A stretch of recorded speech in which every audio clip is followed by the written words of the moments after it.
नमस्कार। अभी हमारे साथ खास बातचीत करने के लिए जन स्वराज पार्टी के संभावित प्रत्याशी सुनील कुमार सुमन जी हैं। उनसे हम जानने की कोशिश करेंगे आगामी बिहार विधानसभा चुनाव है, उनको लेकर इनकी क्या तैयारी है। क्या तैयारी है सर चुनाव को लेकर? जी, चुनाव को लेकर के काफी जन स्वराज पार्टी उत्साहित है और स्वाभाविक है कि जब हम लोग जन स्वराज पार्टी के कार्यकर्ता हैं तो हम लोग उत्साहित रहेंगे ही। और वर्तमान में जैसा कि पार्टी के आदेशानुसार जितने भी विधानसभा के प्रत्याशी हैं उन्हें 5-5 जनसभा करने का आदेश मिला है और उसमें हमारे कुछ साथी 4-5 जनसभा कर चुके हैं, कोई 2 जनसभा कर चुके हैं और इस प्रकार सभी जगह जगह पर जनसभा कर रहे हैं। और लोगों को किस तरीके से मोटिवेट करते हैं? जी हाँ, जो जनसभा हो रही है वह यही है कि जो जन स्वराज पार्टी का विजन है, जो कार्डिनल प्रिंसिपल है, जैसे जन स्वराज पार्टी आएगा तो 5 काम हो जाएगा, इन सब बातों को हम लोग जनता के बीच में बखूबी रखते हैं और जनता बहुत ही ध्यान से धैर्यपूर्वक उसे सुनते हैं और उनका भरपूर समर्थन मिलता है। लोग जनता तक पहुंचते हैं, जनता को किस तरीके से उनको जो है रुझाते हैं, आने के लिए आकर्षित किस तरीके से करते हैं? जी, जनता से हम लोग यही विनती करते हैं क्योंकि अभी जो जनतंत्र है, जनतंत्र का अर्थ ही होता है जो वहाँ का मालिक जनता होता है।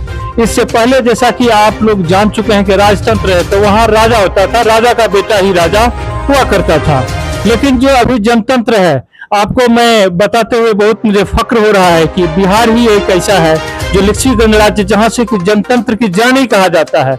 और इस जनतंत्र को हम लोग उनको समझाते हैं, ये समय अब आपका है कि अभी जो इलेक्शन आने वाला है उस इलेक्शन में से पहले अगर आप सोच विचार कर करके आप अच्छे कैंडिडेट को वोट देंगे, अच्छी नीति पर अच्छे मुद्दों को पहचान करके वोट देंगे तो आपका भला होगा।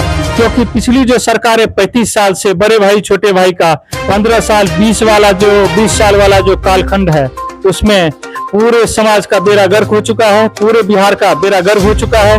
क्योंकि आपको हमको सबको ज्ञात है कि आजादी के बाद बिहार का जो गिनती है अग्रणी राज्यों में हुआ करता था, लेकिन हम लोग धीरे धीरे बीमारू स्टेट के रूप में और पिछड़ते चले गए।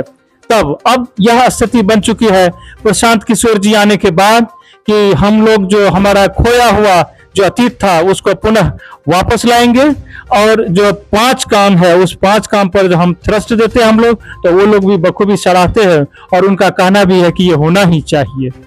अच्छा, जनता तो कुछ मान लीजिए आरजेडी को भी वोट करेंगे, कुछ जदयू को करेंगे और कुछ जन स्वराज को करेंगे, तो इस बार तो बिहार में कुछ बड़ा ही होने वाला है। जी हाँ, बहुत बड़ा खेला होने वाला है, सही बोल रहे हैं आप। और जन स्वराज की ही हवा बह रही है और सभी आदमी का धीरे धीरे समर्थन मिल रहा है क्योंकि लोगों तक अभी हम लोग ग्रासरूट लेवल तक परकुलेट नहीं कर पाए हैं, हम लोग नहीं जा पाए हैं। इसीलिए मैंने पूर्व में जैसा कि आपको कहा कि हम लोग जनसभा के माध्यम से लोगों तक पहुंच रहे हैं।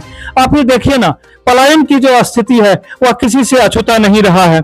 जब हम जैसे पहले भारतीय वायुसेना में रहते हैं तो भारतीय वायुसेना में होने के नाते भारतवर्ष के बहुत सारे राज्यों में गया और जब वहां मैं बिहारी भाइयों को देखता था तो मुझे अपने ही लोगों पर तरस आता था, आंख से कभी आंसू चला जाता था कि काश वहां क्या हो रहा है। क्योंकि लोग जो बिहारी कहते हैं उसे दुत्कारते हैं। बिहारी एक तरह की उन लोगों के लिए गाली के जैसा होता है और जब उन लोगों के रहने के स्थान पर मैं जाता कभी कभी उनके कमरे में, आप विश्वास नहीं करेंगे, एक छोटा सा कमरा में 4-5 बैग टंगा हुआ रहता था।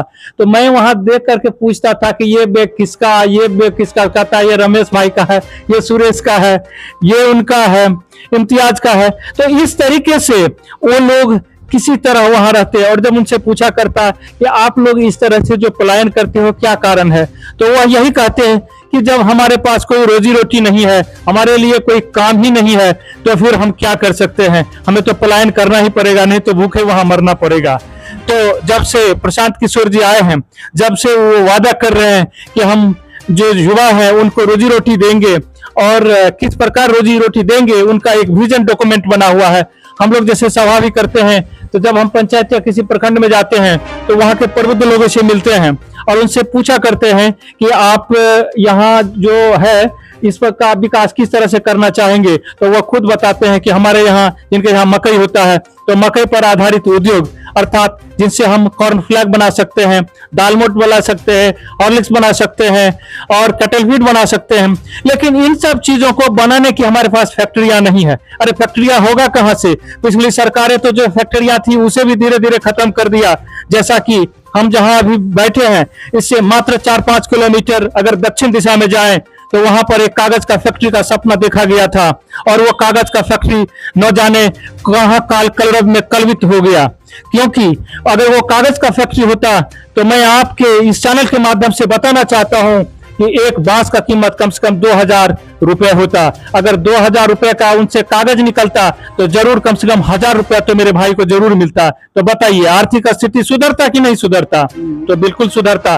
जैसे मकई की बात किया, तो जब मकई पर आधारित फैक्ट्री लगेंगे तो लोगों को उनका दाम मिलेगा, हमारे किसान खुशहाल हो जाएंगे, उनके भी बाल बच्चे जो एक सर्विस होल्डर या एक जो लोग बिजनेसमैन हैं उनके बच्चों के तरह अच्छे रहन सहन में रहेंगे, अच्छे स्कूल में जाएंगे, पढ़ेंगे लिखेंगे, खाएंगे पिएंगे और शायद खुशहाली आएगी, जिसे कि आप रूहानी तरक्की कह सकते हैं। अर्थात बिहार अब जनसुराज के साथ रूहानी तरक्की के लिए आगे बढ़ चुका है।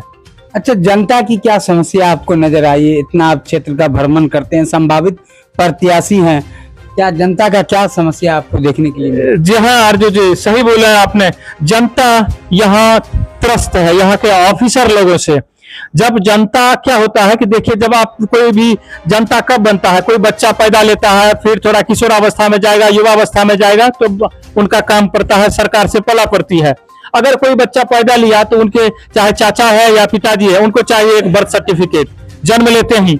अगर उस बर्थ सर्टिफिकेट के लिए ऑफिस का चक्कर लगाते लगाते उनका चप्पल खींच जाता है, आज ये नहीं है, आज वो नहीं है।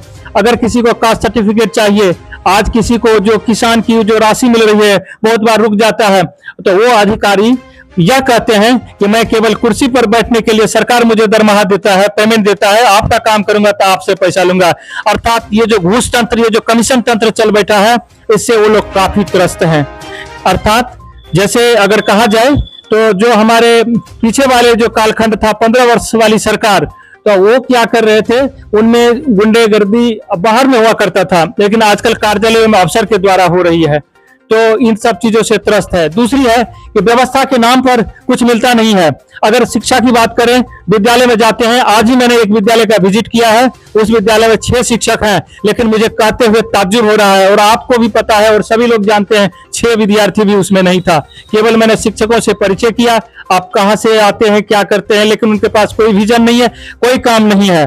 तो यही जनता को जब मैं समझाता हूं कि देखिए, पैसा चाहे सरकारी विद्यालय के शिक्षक को मिले या प्राइवेट स्कूल को जो आप देते हैं ट्यूशन फीस के रूप में या किसी रूप में, पैसा आपके ही जेब से जाता है, क्योंकि सरकार कोई अपना कोई धंधा उद्योग नहीं है, वह सरकार जनता से ही टैक्स लेकर के देती है। तो इस प्रकार जनता का जो शोषण हो रहा है वह आज उबाल पर चला गया है। अब वो लोग समझने लगे हैं कि ये जो सरकारें हैं हम लोगों का केवल शोषण ही शोषण कर रहा है। तो इस शोषण को त्राण देने के लिए, इस शोषण से छुटकारा दिलाने के लिए एक नई सरकार का गठन होगा, जो कि उन्हीं की सरकार होगी, जनता की सरकार होगी, जनसुराज की सरकार होगी। कहीं ना कहीं जनता नीतीश कुमार से नाराज भी है, तो कहीं ना कहीं खुश भी है।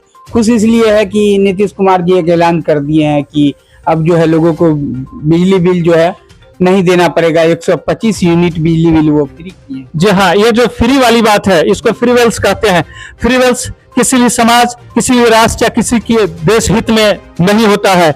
वह एक तरह से हैवॉक ही पैदा करता है, वह एक नेगेटिव अप्रोच है, वह एक फुसलाने वाली बात है। आप देख लीजिए दिल्ली गवर्नमेंट की बात, दिल्ली में बस फ्री कर दिए गए केजरीवाल सरकार के द्वारा, पानी फ्री कर दिए गए, बिजली फ्री कर दिए गए। तो मैं आप ही से पूछना चाहता हूं कि आखिर वो दिल्ली की सरकार कहां चली गई?